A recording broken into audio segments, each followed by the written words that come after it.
एक सोलारचा व्हिडिओ टाकला होता, त्याच्यावर एका शेतकऱ्याची कमेंट आली होती की सर माझा 3 किलोवॅटचा सोलार आहे आणि 3 किलोवॅटचा सोलार या पावसाळ्याच्या सीझनमध्ये फक्त 3.5 ते 4 युनिट जनरेट करतोय.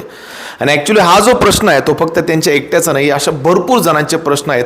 मॅक्झिमम लोकांचं हेच म्हणणं आलं की पावसाळ्यामध्ये किंवा हिवाळ्यामध्ये सोलार एवढं व्यवस्थित काम करत नाही आणि भरपूर ठिकाणी हाच प्रश्न बऱ्यापैकी सर्क्युलेट होत आहे. तो मी तो फंडा थोडा तुमचा क्लिअर करतो. मॅक्झिमम जणांना अजून बी काय वाटतं माहिती आहे का की समजा आता मी 3 किलोवॅट एक उदाहरण घेऊन चालतो. असं का? कारण महाराष्ट्रामध्ये 3 किलोवॅट सोलारचे जे ग्राहक आहेत ते थोडे जास्त आहेत. जर मी समरमध्ये काउंट केलं, उन्हाळ्यामध्ये, तर 3 किलोवॅटपासून मॅक्झिमम लोकांनी 20 युनिट पण काढले, 22 युनिट पण काढले, एक मिनिमम 15 युनिट तुम्ही पकडून चला. पण तेच जर तुम्ही सीझन पावसाळ्यातला घेतला तर तुम्हाला जर असं वाटत असेल की 15 युनिट जनरेट होतील तर तुम्ही 100% चुकीचे आहेत.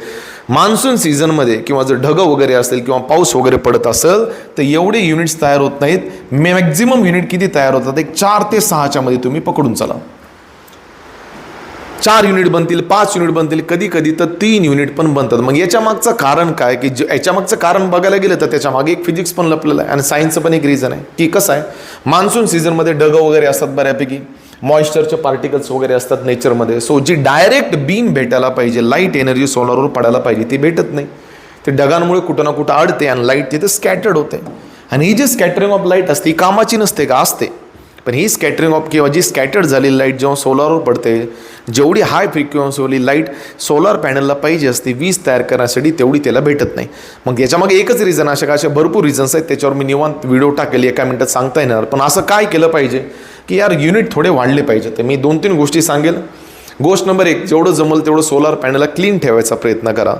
गोष्ट नंबर 2, जी नॉर्मल सर्व्हिसिंग असते एका स्पॅम नंतर ती तुम्ही करत चला, म्हणजे तुम्हाला इम्पोर्ट किती युनिट होत आहेत किंवा एक्सपोर्ट युनिट किती होत आहेत ते पण तुम्हाला कळून जाईल. आणि गोष्ट नंबर 3, जर घराच्या साईडला एखादी बिल्डिंग असेल म्हणा किंवा झाड वगैरे असेल ज्याची सावली त्याच्यावर जो पडत असेल तर या गोष्टीपासून त्याला वाचवा. 4थी, जी वेंडर लोकांनी लक्षात घेतली पाहिजे, जेव्हा सोलारला इन्स्टॉल केलं जातं तेव्हा जी अँगल असतो सोलार पॅनलचा, ज्याच्यामुळं त्या अँगलला असं सेट केलं जातं त्याच्यामुळं लाईटची म्हणजे सनपासून निघालेली मॅक्झिमम लाईट एनर्जी सोलारवर पडली पाहिजे. त्या अँगल पण एक व्यवस्थित कॅल्क्युलेट करून सेट करा, जेणेकरून हाय फ्रिक्वेन्सीवाली लाईट सोलारवर पडली पाहिजे आणि त्याच्यापासून युनिट जनरेट व्हायला पाहिजे. सो मी सजेस्ट करेल, जर तुम्ही असं ॲझम्पशन्समध्ये असताल की पावसाळ्यामध्ये पण 20-20 युनिट तयार होतील, मी धन AC वापरतो, कूलर वापरतो, हीटर वापरतो, तर चुकीच्या आहात. जेवढं जमल तेवढं पावसाळ्यामध्ये वीज कमी वापरत चला महाडिस्कॉमची. असं का? त्याच्यामुळे तुमचं लाईट बिल बी कमी येईल आणि ॲक्च्युली कसं आहे, जेवढी एनर्जी तयार व्हायला पाहिजे सोलारकडून तेवढी होत नाही, त्याच्यामुळे तुमचं लाईट बिल वाढू पण शकतं. सो या गोष्टीचं 100% प्रिकॉशन घ्या. राहिली गोष्ट